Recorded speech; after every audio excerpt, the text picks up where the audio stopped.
Hello everyone, welcome back to our channel. So अभी हमने recent video डाली थी जो 5 ईयर प्लान की, वो तुम लोग देख लेना। उसके क्वेश्चंस करा दिए हैं और उसकी डिटेल वीडियो भी पड़ी हुई है हमारे चैनल पे ही। जैसे कि तुम्हें पता है गांधीयन एरा के 2 पार्ट हो गए थे, आज लास्ट और फाइनल पार्ट होगा गांधीयन एरा का। इसमें हम लोग आज शुरू करते हैं। चलो, सॉल्ट सत्याग्रह से। ये उसी समय की क्या कहते हैं, तस्वीर है, रियल इमेज है, it is a real image. So शुरू करते हैं आज की क्लास को बिना किसी देरी के और बिना किसी डिले के। पहले स्लाइड के साथ चलो, क्या है देखो। नमक सत्याग्रह को वैकल्पिक रूप से डांडी मार्च और डांडी सत्याग्रह के रूप में भी जाना जाता है। इसको जो है डांडी मार्च भी कहा जाता है और डांडी सत्याग्रह के रूप में भी इसको जो है जाना जाता है। आई होप पहली लाइन तुम्हें क्लियर हो रही होगी, क्योंकि इसमें कुछ समझने वाला था नहीं। ठीक, और ये भारत में ब्रिटिश शासन के तहत महात्मा गांधी द्वारा संचालित एक महात्मा गांधी जी द्वारा जो है संचालित एक शांतिपूर्ण सर्वज्ञ आंदोलन था। इसके दूसरा नाम क्या था? सविनय अवज्ञा आंदोलन। दूसरा नाम क्या था? सविनय अवज्ञा आंदोलन। और इसको क्या कहा जाता था? डांडी मार्च भी कहा जाता था। ये जो है कितने दिन का था? टोटल जो है ये 24 दिनों तक आंदोलन जारी रहा था। कितने दिनों तक? 24 दिनों तक आंदोलन चला था। कब से कब तक? 12 मार्च से लेकर 6 अप्रैल तक। 12 मार्च से 6 अप्रैल तक। और कितने किलोमीटर गए थे ये अभी हम देखेंगे, कितने माइल गए थे ये लोग। और ये जो आंदोलन था ये शांतिपूर्व आंदोलन था। इसमें कोई भी हिंसक काम नहीं कर सके। हिंसा की बात नहीं थी, क्योंकि अंग्रेजों ने वार्निंग भी दे रखी थी कि अगर हिंसा हुई तो ये आंदोलन बंद कर देंगे, और उन्होंने उकसाया भी था। लेकिन गांधी जी के रहते सब शांति से हो गया था। यह ब्रिटिश शासन के विरोध करने वाला मोहनदास करमचंद गांधी जी का आयोजित सविनय अवज्ञा आंदोलन था। सविनय अवज्ञा का प्रदर्शन था। गांधी जी के द्वारा जो है, अभी तो हमने देख लिया, वही आंदोलन का प्रदर्शन का। इसमें अहमदाबाद के पास जो उनका आश्रम था वहां से लेके अरब सागर तक। कौन सा आश्रम था? साबरमती आश्रम से कहाँ के? अरब सागर के तट तक जो है 240 मील की दूरी को तय करके इन्होंने जो है वहां पे जाके नमक बनाया था और नमक कानून को तोड़ा था। इसमें जो है लगभग हर बार हमेशा जो है हजारों लोगों ने शुरू किया था। और इसमें टोटल जो at the end of the आंदोलन कितने लोग जुड़ गए थे? 60,000 लोग थे, मतलब भारतीय जो है इसमें जुड़ गए थे। और 1947 में ग्रेट ब्रिटेन से हमने स्वतंत्रता प्राप्त करी थी। ये तो बाद में की बात है। इस प्रदर्शन के कारण गांधी जी और जो भी प्रमुख नेताएं थे इन हजारों लोगों को जो है गिरफ्तार किया गया। और इसने जो है ब्रिटिश शासन के दमनकारी प्रकृति को रेखांकित किया और आगे के प्रतिरोधन को प्रेरित किया। इसमें क्या हुआ? इसमें स्वतंत्रता संग्राम का नेतृत्व करने वाले प्रमुख संगठनों के रूप में भारतीय राष्ट्रीय कांग्रेस को जो है मजबूत कर दिया। इंडियन कांग्रेस को जो है एक विकल्प के रूप में सामने लाके खड़ा कर दिया कि अंग्रेजों से जो लोहा ले सकता है वो है सिर्फ आईएनसी। ऐसे ही 2 मार्च 1930 को गांधी जी ने जो है डार्विन को अपनी योजना से अवगत कराया था कि भाई हम लोग ये शुरू करने वाले हैं। और 12 मार्च 1930 को 10 दिन बाद उन्होंने जो है 10 दिन बाद आंदोलन जो है अपना शुरू कर दिया। 12 मार्च 1930 को साबरमती आश्रम से अपना निकले और 240 मील दूरी को तय करते हुए 240 मील की दूरी को तय करते हुए आंदोलन करा, पदयात्रा करी। पदयात्रा करने के बाद इन्होंने क्या करा? पदयात्रा करी और नमक कानून को तोड़ा था। फिर दांडी के तटीय इलाके पर पहुंचने के बाद उन्होंने खारे पानी से नमक बनाकर नमक अधिनियम का उल्लंघन किया। ठीक, अब देखो इसमें जो है 80 समर्थकों के साथ गांधी जी ने ये यात्रा को शुरू की थी। और एंड लास्ट कितने थे? 60,000 लोग जो है इसमें जुड़ गए थे। इसमें स्पष्ट आदेश जो है गांधी जी द्वारा दिया गया था कि कोई भी हिंसा नहीं करेगा, क्योंकि वो लोग तो तैयार थे कि इधर हिंसा हो और ये आंदोलन रुक जाए।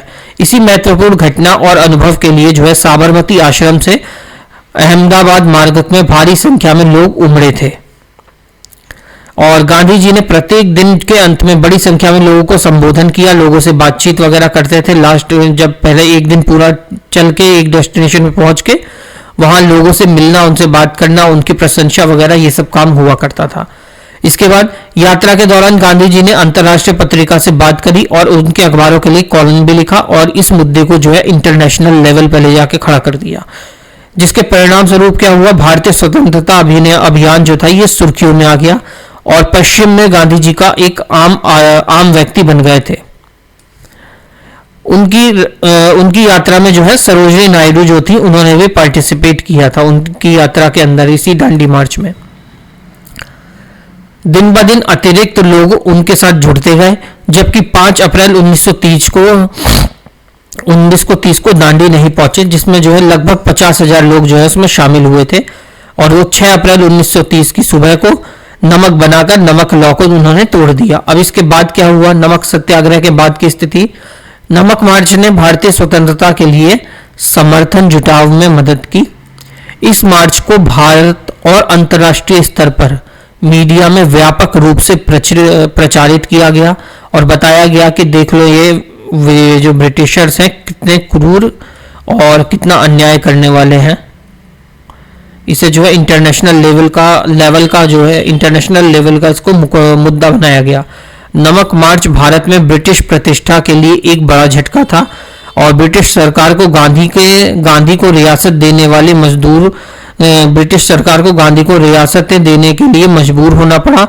इससे पता चला कि अंग्रेज जो है अजय नहीं है। इससे क्या पता चला, इन्हें होप जगी कि हम जो है अंग्रेजों को हरा सकते हैं, घुटने पे ला दिया तो हरा भी सकते हैं। फिर नमक मार्च दुनिया भर में अन्य सविनय अवज्ञा आंदोलनों के लिए प्रेरणा था और गांधी जी ने अहिंसक प्रतिरोध के तरीके से मार्टिन लूथर किंग जूनियर और नेल्सन मंडेला जैसे अन्य कार्यकर्ताओं ने भी इसमें जो है अपनाया। किस किस लोगों ने, मार्टिन लूथर किंग जूनियर और नेल्सन मंडेला ने भी जो है अहिंसा का मार्ग को अपनाया। नमक मार्च के कारण गांधी जी और ब्रिटिश सरकार के बीच में वार्तालाप हुई और इस वार्ता में का परिणाम स्वरूप क्या निकल के आया, गांधी इरविन पैक्ट बना। क्या बना, गांधी इरविन पैक्ट बना। क्या है गांधी इरविन पैक्ट, चलो अब वो भी देख लेते हैं गांधी इरविन पैक्ट क्या है। तो इसमें क्या हुआ, इसमें जो है भारतीय राष्ट्रीय कांग्रेस द्वारा प्रस्तावित कुछ शर्तें रखी गई अंग्रेजों के समक्ष। क्या शर्तें थी कि हमें हमारे जो राजनीतिक कैदियां हैं, कैदी किए गए हैं तुमने रॉलेंट एक्ट में और इन सब ये नमक कानून वगैरह में, उनको रिहा करो। और नमक उत्पादन पर जो का हमें अधिकार दो कि हम भी नमक बना सकें। जो भी प्रतिबंध है उनको हटाओ। जब्त की गई संपत्ति की वापसी करो, हमें वापस करो हमारी संपत्ति। और कांग्रेस को राजनीतिक इकाई के रूप में मान्यता दो। इस पर ब्रिटिश सरकार द्वारा प्रस्तावित कुछ शर्तें, ब्रिटिश सरकार ने भी अपनी शर्तें रखी। उन्होंने क्या कहा, उन्होंने कहा ये जो आंदोलन चल रहा है सविनय अवज्ञा आंदोलन, इसे निलंबन करो, बंद करो इसी समय। और जो भी गोलमेज सम्मेलन होते हैं उसमें तुम्हें पार्टिसिपेट करना पड़ेगा, पार्टिसिपेशन करो और ब्रिटिश अधिकारियों के साथ सहयोग करो। ये रखी थी शर्तें ब्रिटिश ने। इसके बाद देखो गांधी इरविन समझौते का परिणाम क्या निकला। इसमें क्या हुआ, गांधी इरविन के बीच हुई बातचीत में दोनों पक्षों की ओर से रियासतें और समझौते हुए। कुछ मांगे मान ली गई जबकि कुछ मांगों को अनसुलझा छोड़ दिया गया, जिसमें समझौते की जटिलता और औपनिवेशिक हितों और भारतीय जनता की आकांक्षाओं के बीच की खाई को पटाने की चुनौतियों का प्रकाश डाला गया। और यहां पे तुम्हारा खत्म हो गया गांधी इरविन पैक्ट। शर्तें मानी भी गई, कुछ शर्तें नहीं मानी गई। कहा था पूरा लॉ हटाओ, उन्होंने कहा पूरा तो हम नमक पैसे हटाएंगे नहीं लेकिन टैक्स कम कर देंगे।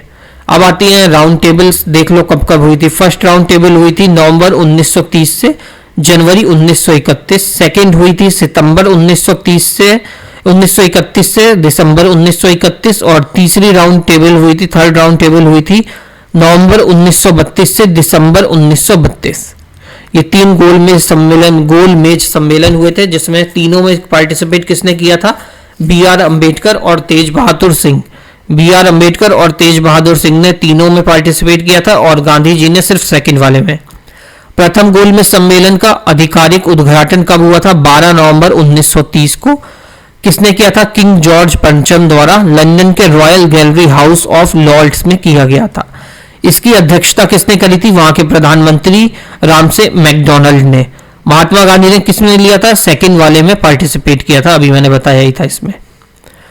फिर आता है भारत छोड़ो आंदोलन 1942 का। कौन सा, 1942 का भारत छोड़ो आंदोलन। इसमें क्या था, भारत छोड़ो आंदोलन, जिसे भारत छोड़ो आंदोलन के नाम से भी जाना जाता है।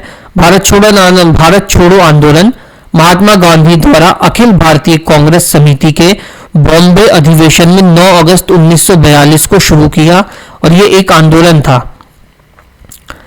गांधी जी ने 9 अगस्त 1942 9 अगस्त 1942 को बॉम्बे के ग्वालियर टैंक मैदान में दिए गए अपने भारत छोड़ो आंदोलन में करो और मरो का नारा दिया। वाइसरॉय लिन लेथेगो ने 1857 की क्रांति के बाद अब तक का सबसे बड़ा विद्रोह इसे कहा, किसे? भारत छोड़ो आंदोलन को। फिर 1992 में 1992 में भारतीय रिजर्व बैंक ने भारत छोड़ो आंदोलन की स्वर्ण जयंती मनाते हुए 1 रुपए की स्मारक सिक्के जो है इसके जारी किए थे।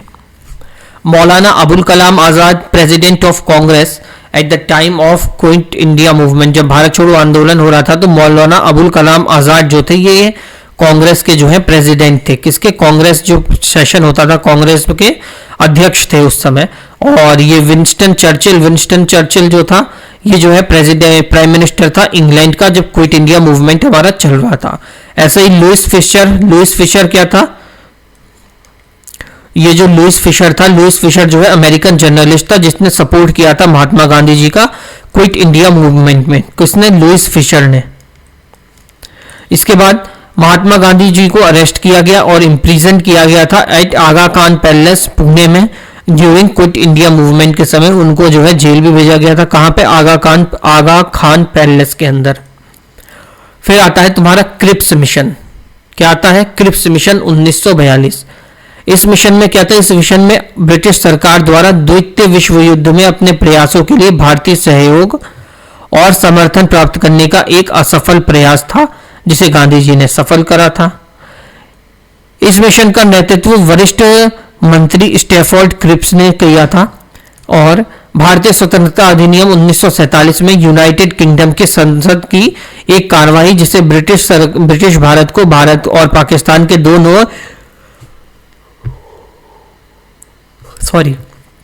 भारत और पाकिस्तान के दो नए स्वतंत्र प्रभुता में विभाजित किया।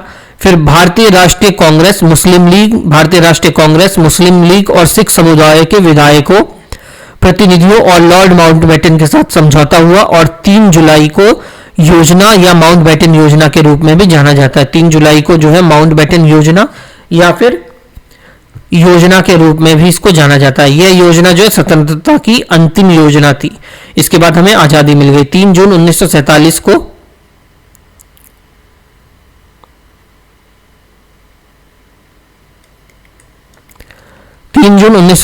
की योजना को माउंटबेटन योजना के रूप में भी जाना जाता है।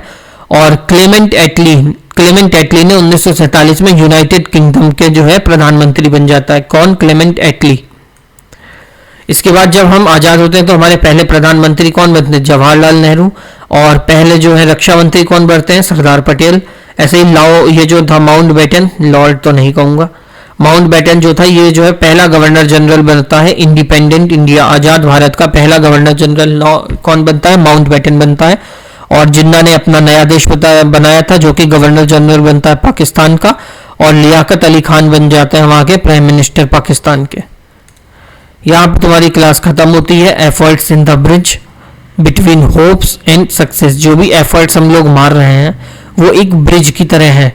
यहाँ होप है कि तुम्हारा होगा और इधर सक्सेस है। जब तक तुम एफर्ट्स मारते जाओगे ये रोड तुम पार करते जाओगे, एक दिन सक्सेस को पहुंच ही जाओगे। तो ये थी थोड़ी सी कहानी आज की हमारी। Thank you so much. अगर तुमने वीडियो देखा है तो तुम्हें पता है क्या करना है। लाइक करो, शेयर करो, सब्सक्राइब कराओ, कमेंट करो, सब करना है, जो करना है करो। साथ में बस जय श्री राम बोलो और पानी पियो। पानी पीना बहुत जरूरी है। ये पीपीटी से क्लास कैसी लगी ये बताना तुम लोग भी कि पीपीटी से कराएं या पेन टैब से क्लास चले। चलो मिलते हैं नेक्स्ट क्लास में, तब तक के लिए सभी को राम राम।